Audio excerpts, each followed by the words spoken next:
150 kilometers to pedal going to Osaka. Goal ko sana mag-camp na lang para makatipid pero masama pa lang magiging panahon. Kaya 2 oras na lang ako pumadyak at nagpalipas na ako ng gabi dito sa Imabari.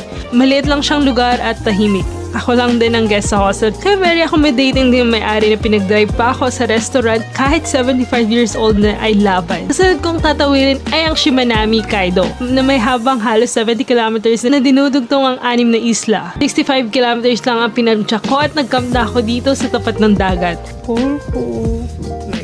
Nag-shoot lang ako kinabukasan at bumiyahe na ulit. Napakaganda ng daan dito at marami din akong nadaan ng tulay. May kailangan lang ako sakyan na ferry around 10 minutes parang sa Pilipinas na may Luzon, Visayas at Mindanao. Since kakagaling ko lang din sa payapang lugar, ayan, mahirap din pala magbike ng dilim dito sa syudad dahil sa dami ng mga sasakyan at naglalahakihan pa sila. Developed country eh. There's a tunnel, so I'm gonna go